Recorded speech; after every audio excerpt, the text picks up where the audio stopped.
Your job is to cut through the noise. To succeed, you need to reach out to your target audiences in real time with messages that speak to them.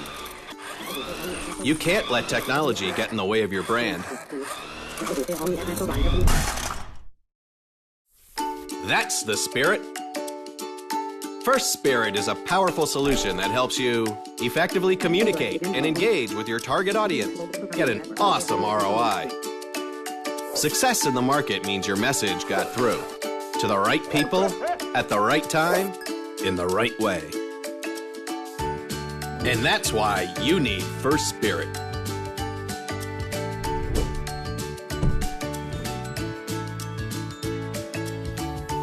Get started with digital marketing. Visit www.espirit.com now.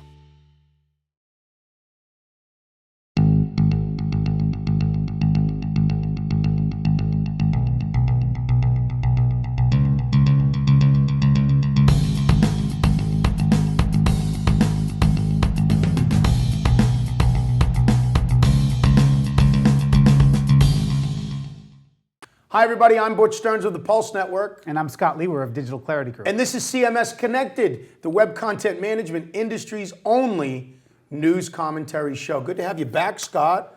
It is good to be back. I was off for a month there. You guys had an interesting conversation. Stephen filled my shoes quite well. I feel like I now have something to live up to. Yeah, Stephen Saber, the CEO of the Pulse here, sat in for the last episode of CMS Connected, where we talked about that age-old debate or discussion, open source versus proprietary. And by the way, that episode has over 1,200 views on YouTube as we speak. And if you want to go see it, you can go to CMS-Connected.com. That's CMS-Connected.com. You didn't even want any part of that episode. I really didn't. The open source versus proprietary debate, it was convenient that I was off. Let's just say that. All right, well, today's debate or discussion, who has marketing ownership, CRM or CMS? What do you like most about this discussion?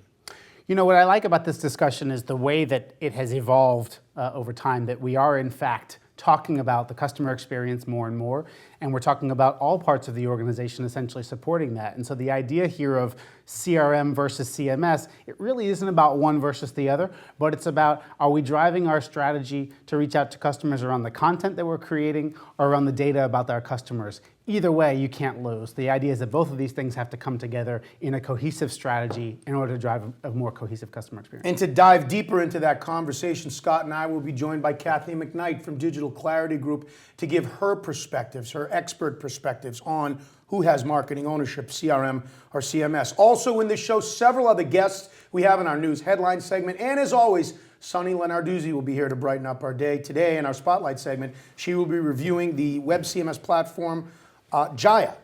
But before we begin, I'd like to acknowledge our lead sponsors, as always, for this episode of CMS Connected and every episode.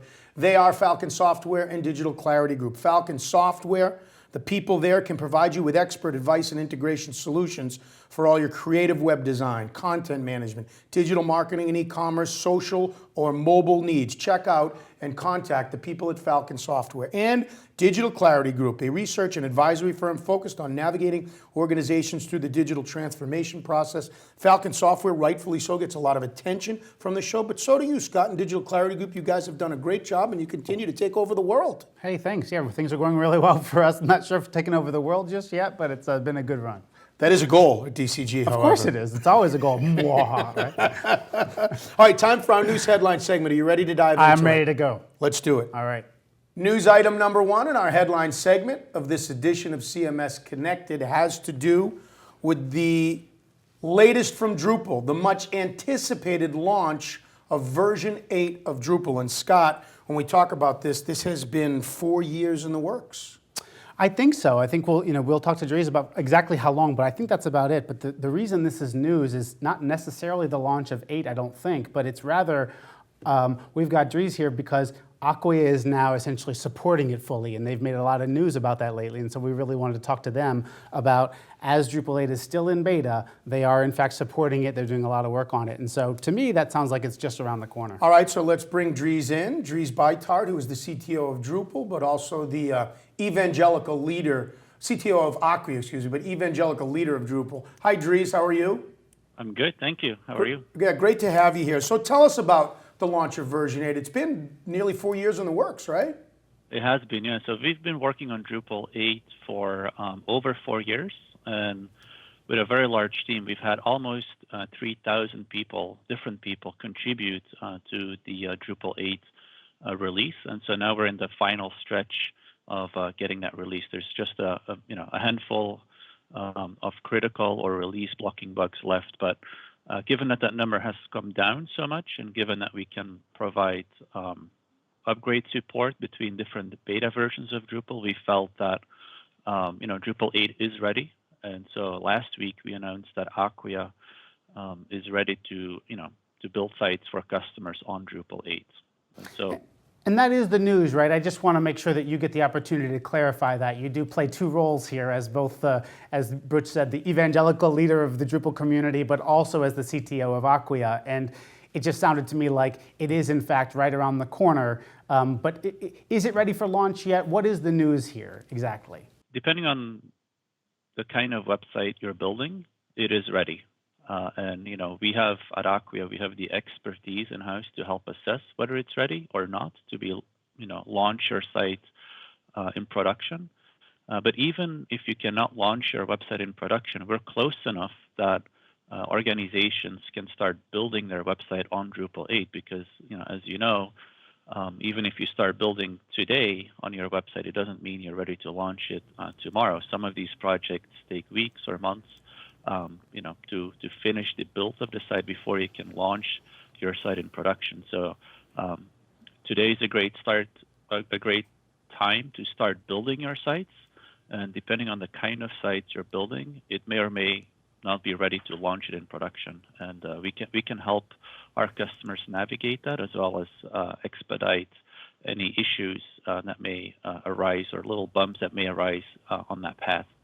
Great. And so this has been, I guess, my question to you is, what all is included in this? It has been underway for 4 years. It sounds like a pretty big undertaking. My understanding is that you're completely shifting to Symfony, an object-oriented platform, and there's significant, I've heard even up to more than 80% of the lines of code that change. So this is this is not your typical release, right? Can you talk a little bit about Drupal 8?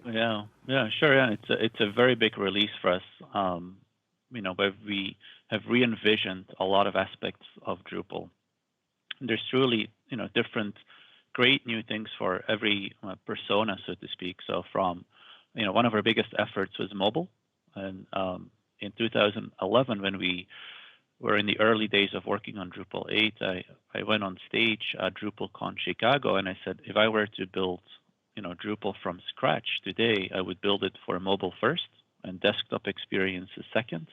And while we didn't, start Drupal from scratch, we kind of took that philosophy, if you will, and we made a lot of improvements around the mobile capabilities of Drupal 8, from responsive design out of the box to everything in Drupal now has a RESTful API, whether it's every content piece from blogs to articles to users to comments, everything has a RESTful API that allows people to, very easily build native mobile apps on top of Drupal. We re-envisioned the authoring experience. We said, what can we do to make it easier for content creators to create content and to manage content? And so we've added things like in-place editing and previews and these kinds of things, to a lot of improvements for developers. As you mentioned, we've embraced object-oriented programming. We have embraced the Symfony framework. I mentioned the web services that are built in. We've also re-envisioned the way we do configuration management. The translation backend has completely been refactored as well. So, lots and lots of improvements around multilingual capabilities. It's a very long list of things that we've worked on, and we believe that, Drupal 8 will bring many great improvements, whether you're a site developer, an architect, whether you have to scale Drupal, we think it's much more scalable, whether you're a themer and you have to implement the design in Drupal, or whether you're an actual user of Drupal and you have to create and manage content. Yeah, so it sounds like it's very much, the idea then is that it's going to, for certain, as Acquia is an enterprise platform and works with enterprise customers, it sounds like there's a significant orientation now to create this enterprise appeal in the platform where there may have been some knocks against it before. And I think that's super valid. I wonder what has happened in the community. I mean, I know about the backdrop, I don't know how far that's gone, but essentially there was a little fork there by folks that basically had a bit of a revolt against this or didn't like the idea that their easy platform was going to be changing. What has been the uptake by the developers, and what has been the response to this? Are they embracing it? They are, and it's actually a lot of the developers that are pushing this. I would say I think all of everybody in the community is kind of moving that direction because one, the kind of developer community that we have, they're very interested in solving challenging problems, and so there is a natural tendency to go after the more complex, more interesting kinds of websites and figuring out how can we make that website scale and how can we do this. I think we have a very large ecosystem of Drupal shops and agencies, digital agencies that work with Drupal. We have over 2,000 agencies across the world. And from a business point of view, most of these agencies, or almost all of these agencies, I should say, they also tend to, have a desire to go after bigger and bigger deals. And, and obviously as Acquia, the same thing. So I think in general, the ecosystem has been moving from, essentially a dorm room project, when I started Drupal 15 years ago to, maturing and getting better and better at enterprise kinds of websites. And, even today, we already power some very large websites like, weather.com and, Tesla Motors. There's a long list of big websites that do millions, and in some case, billions of page views a month. And we think that with Drupal 8, we've been able to learn a lot from that about how you implement those sites, how you scale those sites, and these learnings we've translated into an improved code base.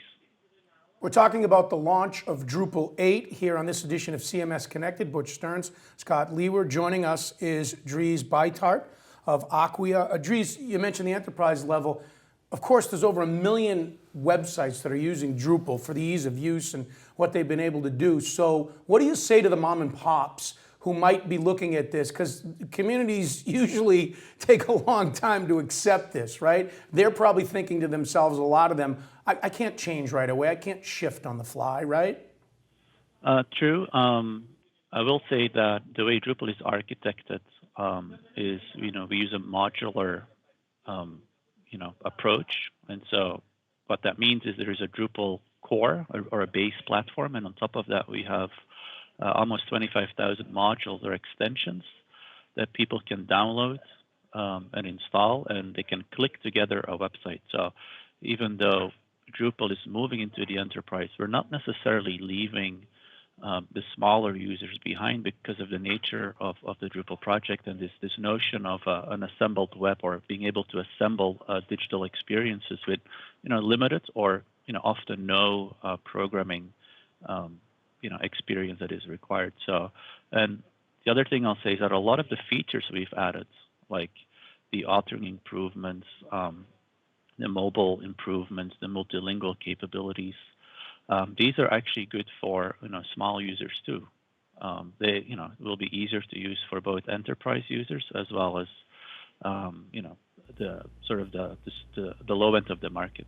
Yep. So I think there's something for everybody, and it's something that we're very careful about because we actually believe that this is one of Drupal's strengths, the fact that organizations can use Drupal for small websites, micro websites, event websites, that kind of websites, but also for their largest .com websites, their intranets, you name it. And the fact that Drupal is a platform that can do all of these things from small to large is our strength and is why Drupal is winning in the enterprise, but also in the low end. And we don't want to lose that because we don't want large organizations to build their microsites in anything other than Drupal either.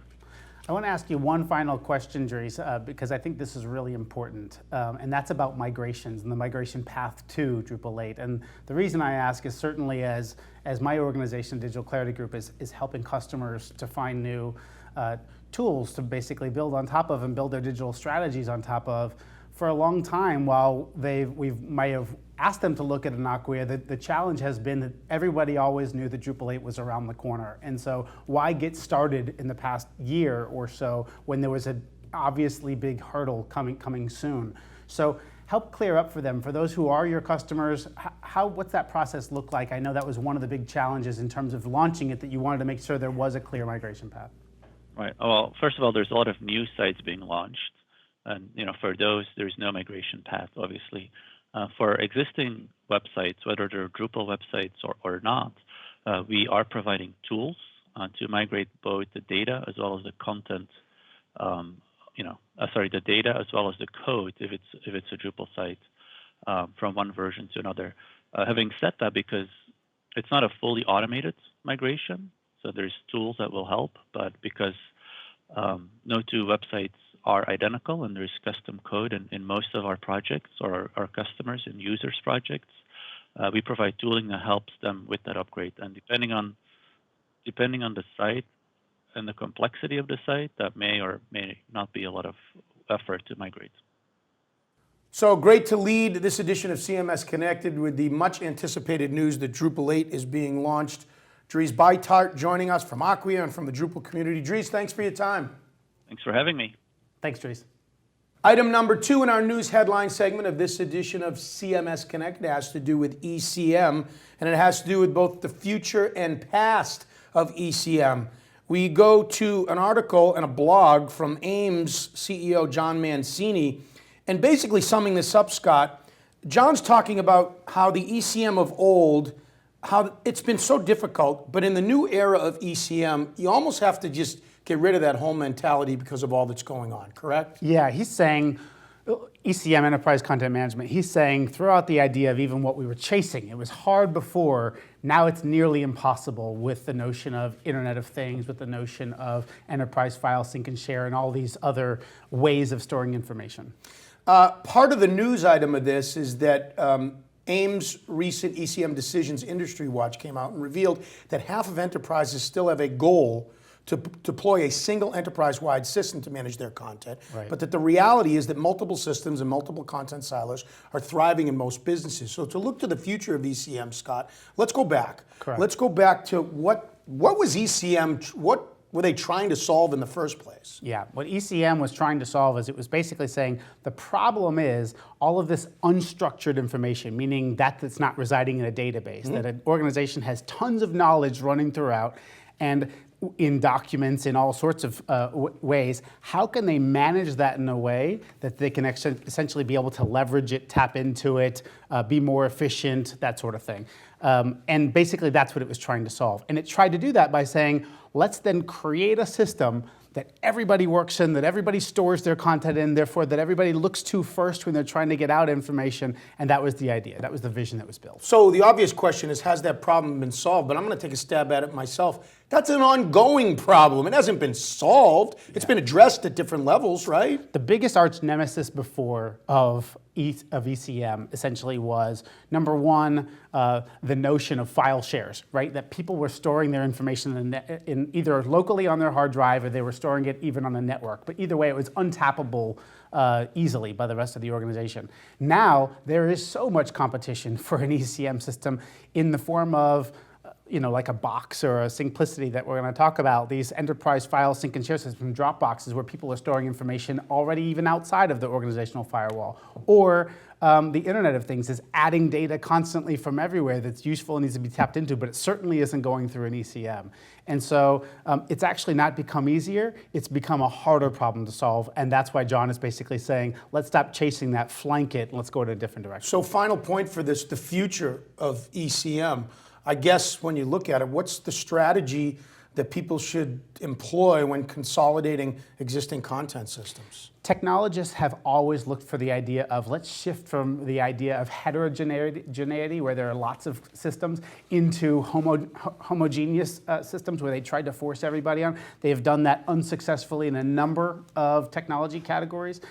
This is no different. And so the idea is we need to basically understand and embrace the world that we live in today, and it really is more about information governance and how can you just understand what's living in your organization and where it is and how to tap into it, rather than let's just put it all in one place so that we can make sure we can access it. All right, news item number 3 in our headline segment on this edition of CMS Connected has to do with EMC, not ECM, but the company EMC and simplicity. Now, EMC is not generally in the business of buying off companies, building up value, and selling them off, but it appears that's what's going on here, Scott. Here's the news of it. They bought Simplicity, the enterprise file sync and share service, in May of 2012. But Jonathan Huberman, Simplicity's new CEO, here's his quote: "We're going to pour lots of money into it first," noting that he plans to double down on Simplicity's market-leading technology and sales strategy. And in this article on ZDNet, it talks about EMC getting ready to sell them off. Yeah. Why? What are we talking about here? So, a couple of things here with this. I think number one, when we talk about ECM companies and ECM vendors, you think of like an OpenText, for example. You think of IBM, you think of a number of them that have ECM solutions. Many of them, it's too broad to frankly label them as an ECM company, because many of them have this notion of kind of what is the contemporary version of ECM, which many look to as this enterprise file sync and share, is enabling everybody to access and view information like Dropbox on your mobile device from wherever you are, and that was part of the solution. And so Simplicity was EMC's answer to that. It was their contemporary offering, counter to a Documentum that was a more traditional ECM. And I think the worry here is I'm not sure why they're letting it go. It seems to me that kind of all of the vendors, in order to stay contemporary, had this sort of an offering, and the question is, why did they let this go? Well, let's finish with that answer of it, the transactional part. Skyview Capital is involved here, and as the article in ZDNet says, they have a very different business model than EMC might normally have. So what influence does Skyview, well, they have a lot, but how does their thinking factor into what this? I think they do see that enterprise file sync and share as a category is really changing and evolving. It's more than just storing files in the cloud sort of thing and allowing you to access them. That they are seeing, much to the point that John was making in the last article, they are seeing enterprises shifting over to a solution like this. They're looking to a box. We've seen Dropbox try to shift from being a personal product to being a more an enterprise product, and they're basically saying, as a company that is actually focused on growing and building businesses and then exiting, their idea is saying, okay, we can take this to the next level. We can really build a base for this, build a business for this, put some serious marketing to it, whereas EMC might have been distracted before. It wasn't the core of their strategy, and let's go kind of make this work. News item number 4 on this edition of CMS Connected in our headline segment has to do with eSpirit and their claims that they can unify your content. Don't try to sell anyone at eSpirit that content is king. Why? Because for the team behind the first Spirit web CMS platform, content is much more than king. In fact, it calls content the foundation of digital transformation. And it's recently launching a corporate content cloud initiative to prove it. Joining us via Skype is Oliver Jager from eSpirit. Hello, Oliver. How are you? Hey, Butch. Doing great. How are you? Good to have you. So tell us a little bit about the launch and what you're doing. Right. Well, we're pretty excited about our corporate content cloud initiative because we think this will really help companies with their digital transformation efforts. So the corporate content cloud is changing the way companies think about content in a digital world and how they can efficiently communicate with their customers. So this is what we want to achieve and what our customers can achieve with the corporate content cloud. Hey, Oliver, Scott here. Great to have you on. Hey, thanks, Scott. So 2 questions for you. First one is I'd like to understand more about corporate content cloud and what exactly that brings to the market. And the second thing is I'd like to understand your notion of digital transformation, because many use that term, let's just say liberally, or at least differently. But let's start first. Maybe you can tell us a little bit about corporate content cloud and what's actually involved in this offering. Okay, so maybe I start a step before that even. So if you're looking at the different definitions of digital transformation, they usually always center around investments in technology, people, and processes to improve the customer experience. So, but in the end, in our opinion, it is about communication at all the customer touch points along the customer journey, right? But to communicate, you need to have content in the first place, and you need to provide it, and it needs to be provided personalized across all channels and touch points to your customers. And this means personalization is really, really king at this point for every touch point of the customer journey. So this is where content comes into place, and also a content management system comes into place. Sure. Okay. So that makes sense. Tell us a little bit about what's in the corporate content cloud then. So what are you doing differently given that premise now? So we think it's not about built-in features and functionalities, but about usability and flexibility. So with our global user experience approach and the open architecture that First Spirit was built on from the beginning on, this is how we can really enable companies to build a corporate content cloud, to build their own private cloud. The way companies are set up today is that they have different offices in different locations around the world, right? And all those different offices, they're using different technologies, different systems, different web applications. And they're producing content, they're producing data, and all that data is usually held somewhere, and also the content, in silos. So with our approach, with the open architecture and the integrative approach, we enable the integration of all these different technologies, different applications, and also access to different databases, to different silos that are out there. Therefore enabling really the communication to all touch points of the customer journey. So it doesn't matter if you're at the beginning of the customer journey trying to generate a new customer in marketing, or if you're in a support function, you should have access to all the information all the time. Plus, if you look at a great chart from Scott Brinker, a technology marketing chart, you see that in 2014, there were like 974 vendors in that marketing chart. And today, in 2015, it's 1,876 vendors. So it pretty much doubled. So integration is getting more and more important. The customer, they do not want you to tell them how to communicate and how to engage. Really, it's that they want to communicate on their terms. So you need to be able to integrate the new technologies, the new applications that are out there, and they're coming ever faster in the future. The second point where we think we have a unique position is our global user experience, how we call it. So a lot of people talk about the customer experience, but for us, that's important, but it's only the front end. To be able to generate a great customer experience in the front end, you need to also take care of the experience in the back end. So really, your marketing, your editors, your integrators, your developers, they also need to have a great experience, and they need a system that's really user-friendly to create that experience in the back end to be able to support the front end.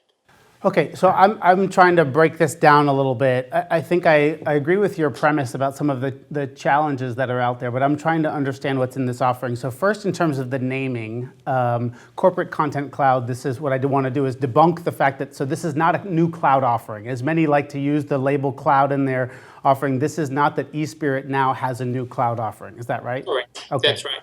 So second thing, so it sounds like what you're enabling is for folks to store content in a private cloud. I guess you mentioned, my question to you, I guess, about that is, what was disabling it before? In other words, with any CMS before, what stopped somebody from ever saving content in a private cloud? Was there a challenge with that before that your customers were facing that you needed to solve?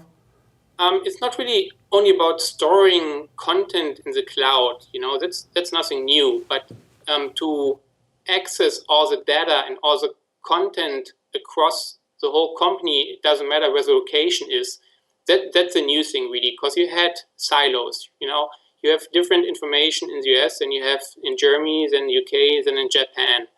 And you need to make sure that everybody can access all the information, all the data, so you have one customer journey that you can work off on, because every company is different, every customer is different. So it's really unique, and you need to be able to integrate all that you need. And that's really the difference, integration capability and the usability of the offering. So Oliver, clearly you're proud about this offering and what you guys are doing. Let's talk about the fact that First Spirit is technology agnostic, because what vendors go through today, technology changes every day, as we know. So talk about some of the challenges they face with, you know, the growth in technologies and how First Spirit can help them by being technology agnostic. Right. So customers today, they want to communicate with you on their terms, right? You need to be able to really adjust fast. So if there's a new technology, a new if there's new technology or a new web application customers want to use, you as a company need to be able to adopt this technology fast. So if you need to develop something new, that's not going to work. You know, there's something new around the corner every other day that that customers might pick up or they might not pick it up. But if there's something new that customers want to use and they want to use as a way to engage with you as a company, then you need to be able to incorporate that in your communication. And you can only do that if you have a system that's really built on integration capabilities. And with First Spirit, with our App Center, we have built a technology so you can virtually integrate web applications in a day, what takes usually a lot longer. So it's about time to market. You know, your marketing, they need to be fast. They need to be first to market with their communication. They need to be first to market with their approach to the customer. And this is what we're enabling with the web applications that we're integrating. Oliver, thanks so much. If people want to get a hold of you, how do you prefer they reach out to you at eSpirit? Also, they could send me an email. It's Jager, Jaeger, at e-spirit.com. And obviously, we have a website, espirit.com, where you can find all the information. Oliver, thanks for your time. Thank you, guys. All right, Oliver Jager from eSpirit. That has been our headline segment on this edition of CMS Connected. We're back with more right after this.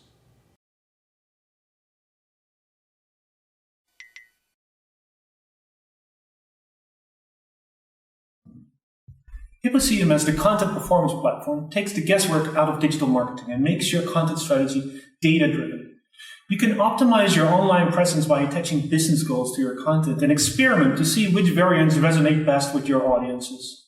We built Hippo CMS to empower your IT and marketing teams to respond to evolving online business needs and collaboratively innovate the online customer experience.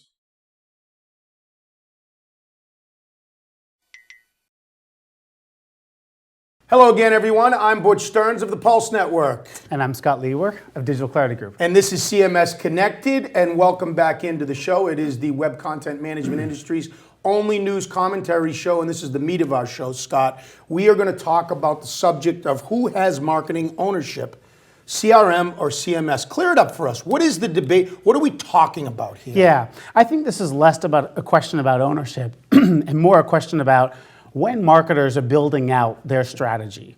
Obviously, we know that they're trying to get closer and closer to customers and to prospects. They're trying to create more and more relevant content to drive that conversation. And so the question then is really what's at the heart? What are you building your platform, your technology strategy around? Is it around content or is it around customer data? Because you need both, obviously, to have a cohesive strategy. So is CRM at the center or is CMS at the center? Well, speaking of heart, you and I, neither one of us have one, but our expert in this segment certainly does. She is Cathy McKnight, industry analyst and founding partner at Digital Clarity Group. Cathy, welcome.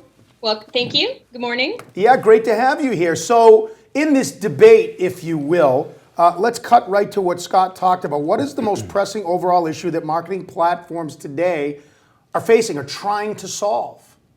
Well, I think marketers are facing some pretty tough challenges with the constant state of flux that they're in, with the new channels emerging, Google constantly changing their algorithm, steady stream of new features and social platforms, sales hounding them for one thing, not having the ownership of the customer per se.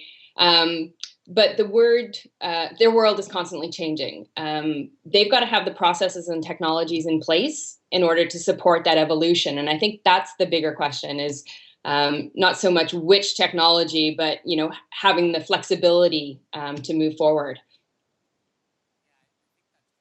A point that I'd make, Cathy, to add into that whole thing is you're right. There's a lot going on in this space. This is a complex landscape for these guys. There's an awful lot of technology being thrown at them. And a point that I'd make, Butch, to add that to this argument is, I wonder if we're not creating a straw man here in the first place by saying which one has to be at the center, because I don't know if you have to necessarily pick and choose. There's an awful lot involved in here, and you don't necessarily have to pick one before the other, but I think it is a critical conversation to talk about what are the core elements and how can all of them be really leveraged here. And I think that's what we'll focus on in this conversation. Yeah, I would agree with that, Scott. So Cathy, maybe you can do that. I think it's a good idea. Why don't we talk about some of the components of that landscape? What are some of kind of the elements of a technology stack as it relates to that? We call ourselves, this is CMS-Connected, so we talk an awful lot about content management systems here, but certainly that's not the only thing in the stack, right?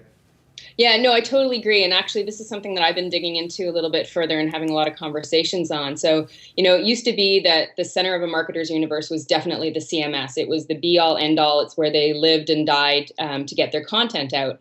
And I still think today that's really the starting point for marketers. It's still the primary point of content and how it gets out. So, and that's your first contact often with customers or potential customers, is the website. It's your web properties. But then you add into it as well, moving down the path, is marketing automation and reaching out to those customers once you have some of their information. And that's evolved immensely over the last, I'd say, two to 3 years. More and more companies are acquiring things like marketing automation, something as a straightforward technologies of HubSpot, or getting into the complexities of the Eloquas and the Marketos of the world. And then, you move into, it's not just about, when people think content, they often think text. Content is such a bigger range of elements now. You've got video and images and graphics and audio along with text. So you have these digital assets that then need to be managed. So you throw in digital asset management into the mix. And these are all CMS, marketing automation, and digital assets. Digital asset management are very much within the realm of the marketer. Then you start adding things into the mix as well as CRM, which really, that sits with the sales team most often. Smaller organizations, you have crossover functions from an execution perspective, but really the CRM is seen more as a sales tool. So all the CMS and the DAM and the marketing automation platform lead into, qualifying those leads and getting that contact information so that sales can then carry it over the end zone. Yeah, I think that's a great distinction. You're right. And I wonder if this then becomes a conversation about kind of what is the center of the marketer's world versus what is the center of the organization's world. If we're trying to talk about digital transformation, it's not necessarily about transformation of the marketer's world. It's transformation of the entire organization and how they approach talking to, reaching, and selling to customers, right? And so therefore, I wonder if CRM should be more kind of the organization's center of gravity from which the marketer is kind of tied into. What are some of the ways in your mind that marketers leverage the information that an organization has in a CRM system to be able to make kind of what they're doing, their communications, their outreach to customers, that much more effective? How can they kind of put that to use? Yeah, that's a great question, Scott. So, part of the crossover between, marketing automation and CRM are really two distinctive tools, and there's not a lot of crossover functionality between them.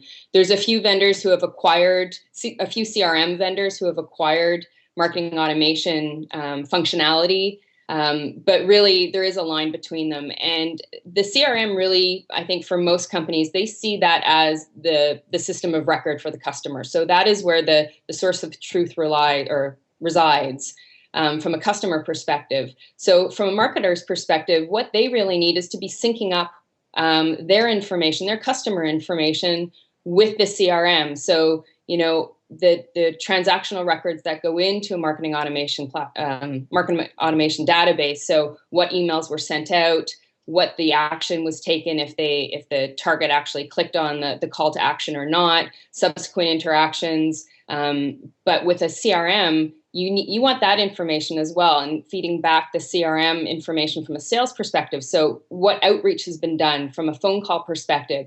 What about the customer service support? So generally speaking, customer service records are held within the CRM as well. So that's helpful for marketers as well. That provides them insight into the types of information and content they should be developing and pushing out via the CMS.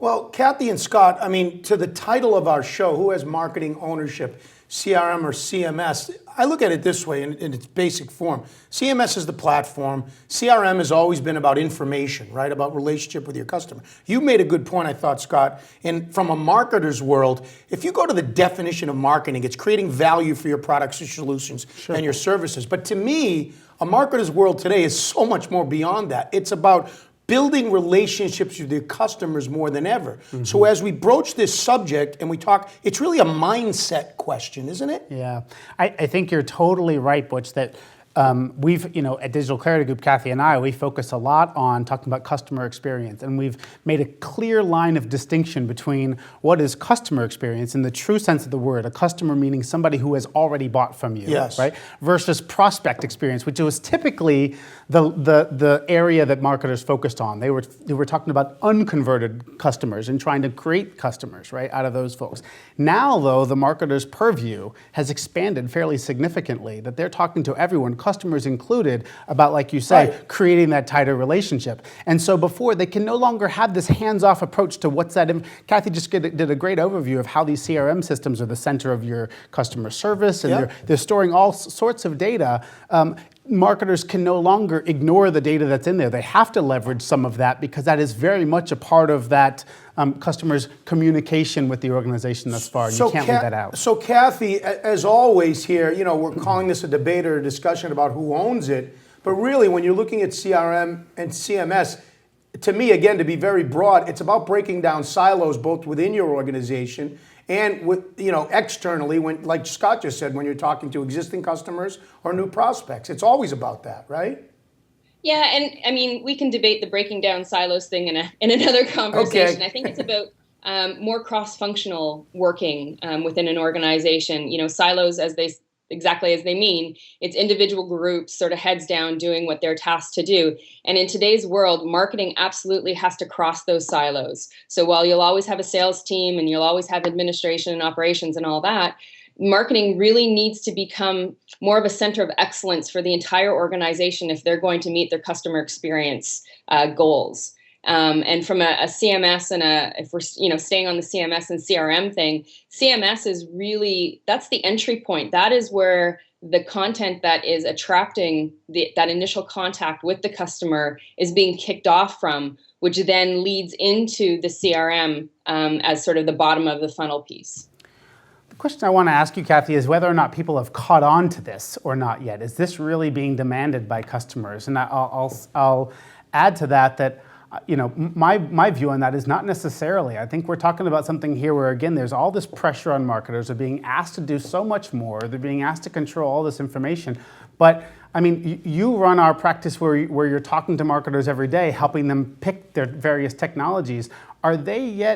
Is this out there? Do they understand that they need to be tapping into CRM? And if they even do understand that, are they starting to do any of this yet?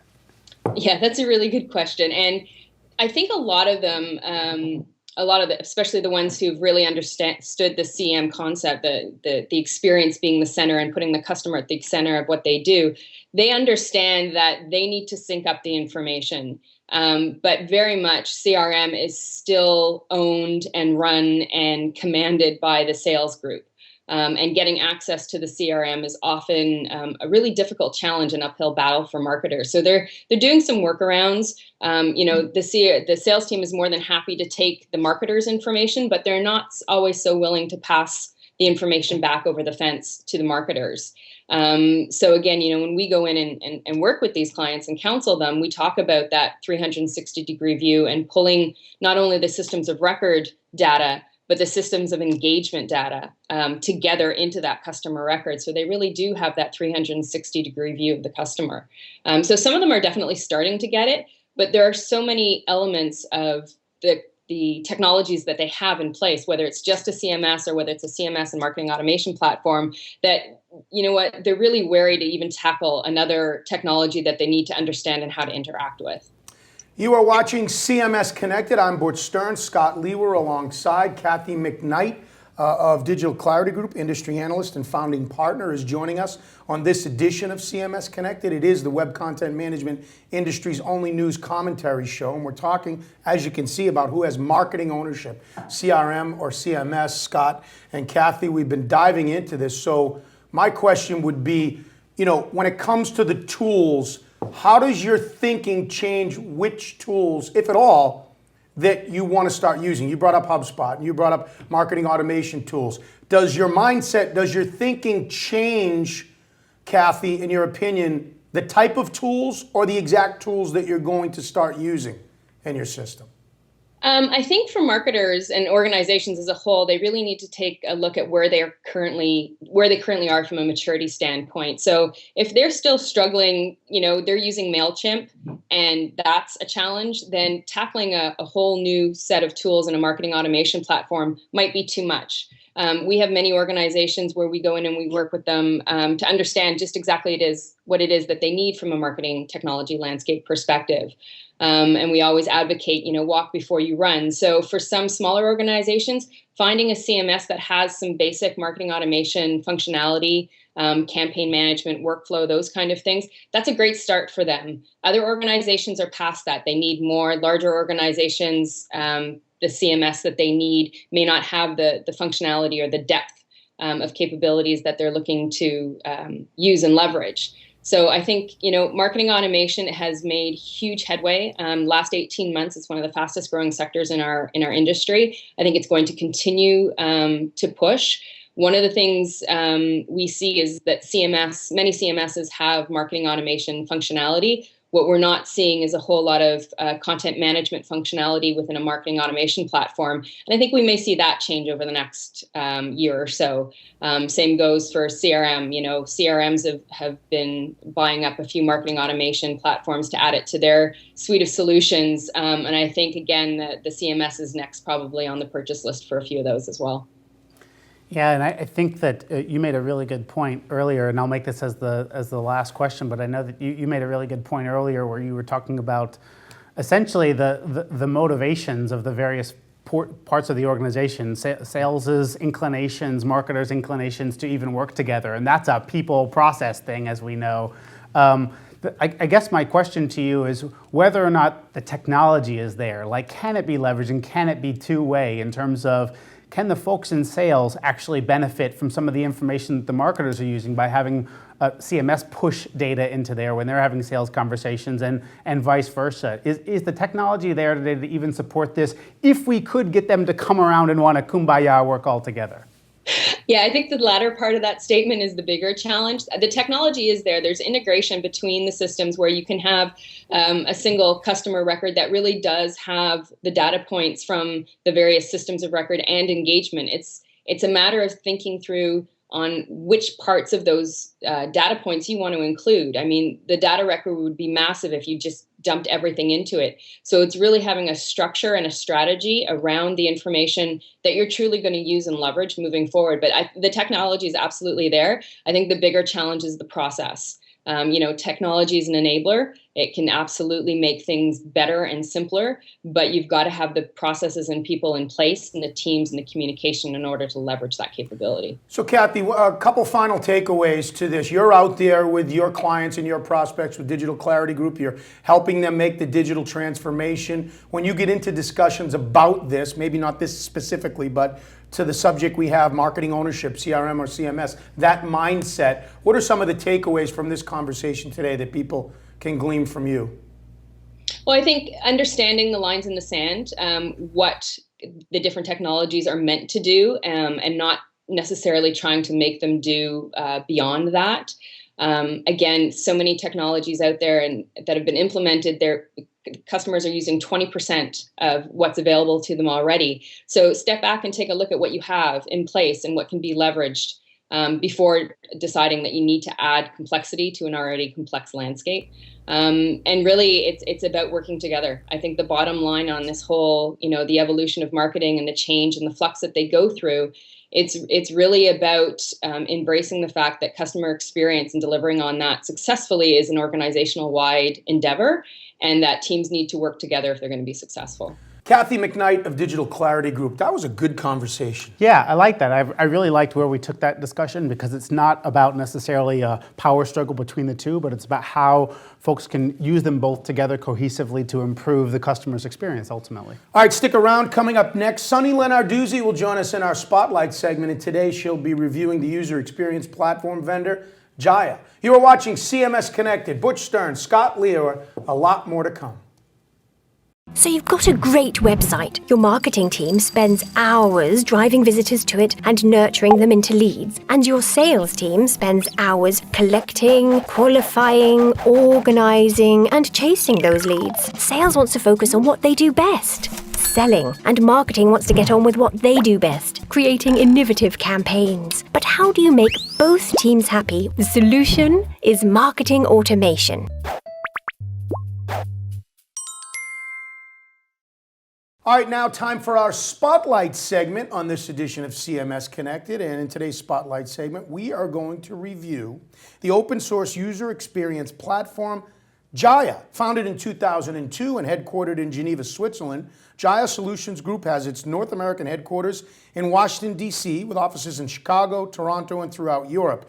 Jahia counts hundreds of global brands and governmental organizations among its loyal customers in more than 20 countries across the globe. And joining us as always in our Spotlight segment is Sunny Lenarduzzi. Hello, Sunny. Hello, how are you? I'm good, how are you? I'm good, thank you. All right, let's talk about Jahia. I just gave the background, the foundation. Give us a little more. Yeah, you touched on the fact that founded in 2002, but the roots of the company are pretty interesting. One of the main pillars of Jahia is privacy and security, obviously, for the customers.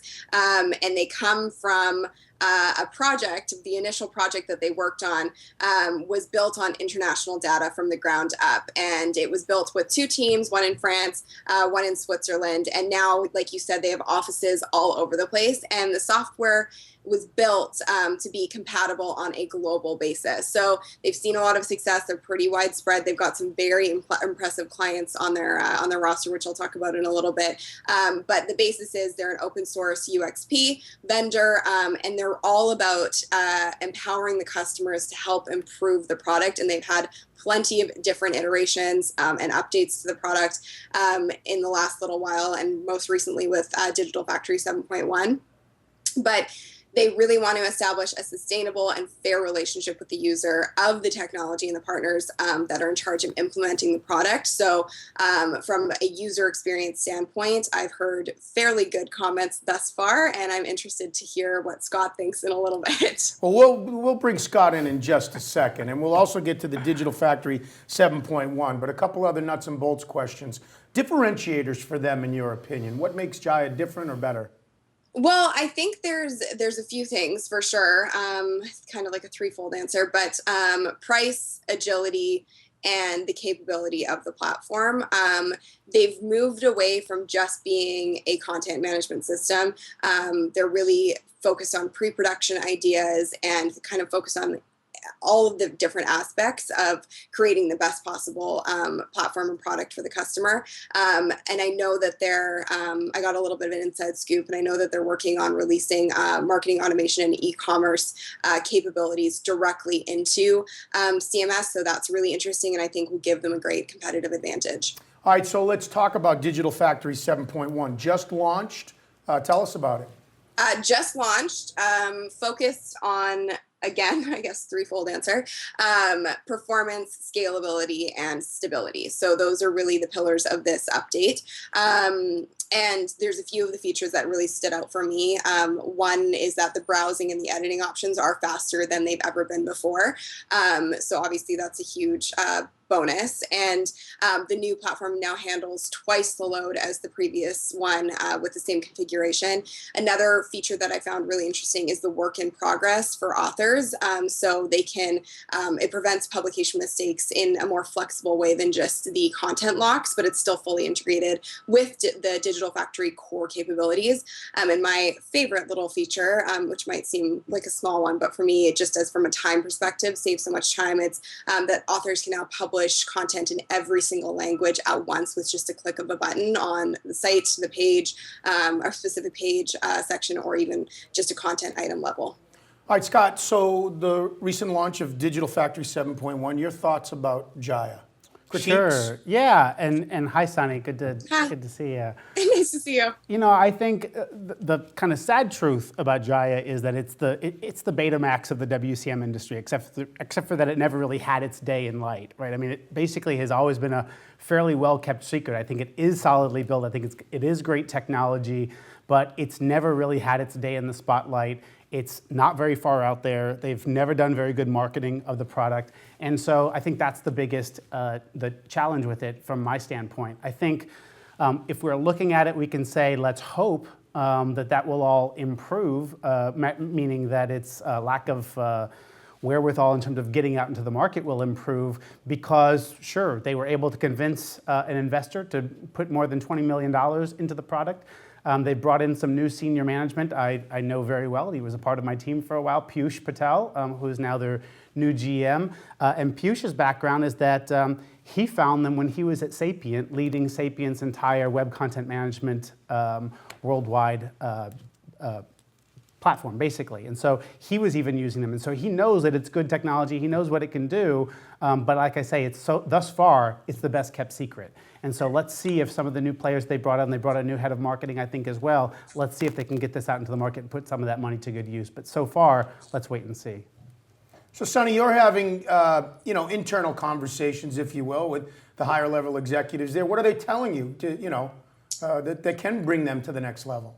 Well, I think, first of all, to just kind of go and focus on one of Scott's points there, saying that it's the best kept secret, I think that's a pretty good problem to have, because if marketing's the biggest issue, then they're doing okay. And I think, in other situations, maybe the product isn't as good, but the marketing is great. But then at the end of the day, the customers aren't left dissatisfied. So like I said, I've heard good things from people actually using the platform.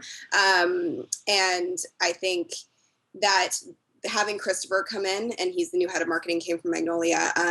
I spoke to him, and there's 4 product announcements coming out in the next 60 days. I know that they're working on their communication and clarifying what the platform and the product is all about and how they distribute the information about it. So I think that the wheels are in motion to improve the marketing side of things. And like I said, I think if that's the biggest problem, then they're doing okay.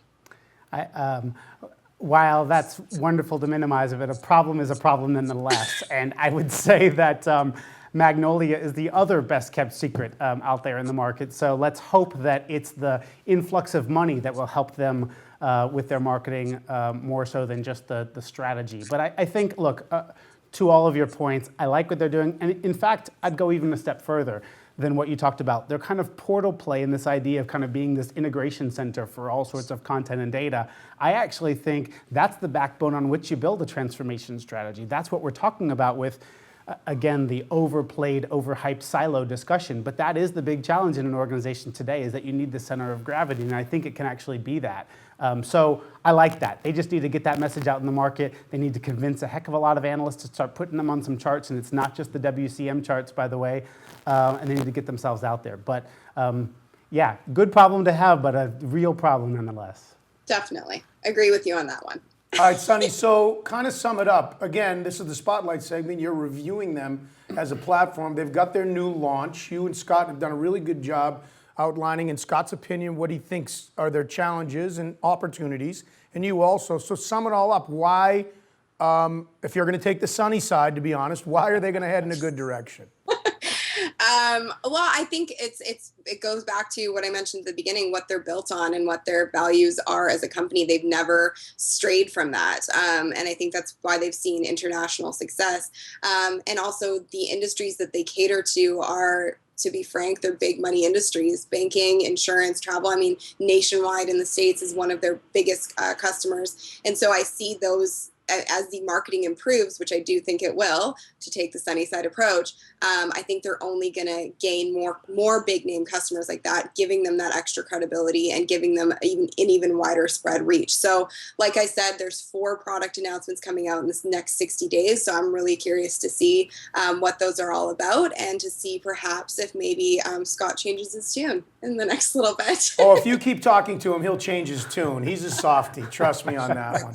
Sonny, thanks for your time. Thank you very much. Thanks, Sunny. All right, Sunny Lenarduzzi, and our spotlight segment on this edition of CMS Connected. When we come back, we put Scott's feet to the fire in our CMS Insider segment. You are watching CMS Connected.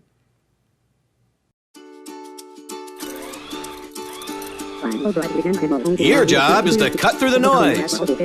To succeed, you need to reach out to your target audiences in real time with messages that speak to them. You can't let technology get in the way of your brand. That's the Spirit. First Spirit is a powerful solution that helps you effectively communicate and engage with your target audience. Get an awesome ROI. Success in the market means your message got through to the right people at the right time in the right way. And that's why you need First Spirit.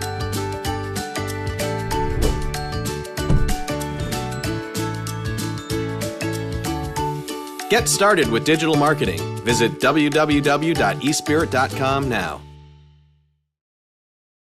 Time now on this edition of CMS Connected for our CMS Insider segment. That's where we rely on you, Scott Lewer, to dive into one topic and give us your insight. Yeah, I'm You the ready? insider, huh? Good luck. Okay, great. Let's do All it. right, let's talk about Sitecore, and let's talk about what's going on with Sitecore. The news in a CMSWire.com article is about layoffs just 8 months after predicting continued expansion of its global footprint of about 900 employees. Sitecore is cutting jobs. That's the news of it. A US-based spokesman for the Copenhagen-based operation stated that the company executed a modest workforce reduction. While that spokesperson did not quantify modest, multiple sources with knowledge of the cuts say the reductions affected between 100 and 150 employees, mostly in Europe. So, Scott, that's the news, that there are some layoffs. But your insight is that we need to look beyond the layoffs, right? Because Yeah. it might be misleading. The layoffs happened. Certainly that is news. Certainly it's worth a quick discussion, although unfortunately I don't have much more insight into that. What I can tell you is that from the market standpoint, there certainly is no slowdown. They're still in the upper right everywhere you go. They're still in all the selections. They're still growing their partner program, and all indications are that things are going great for them.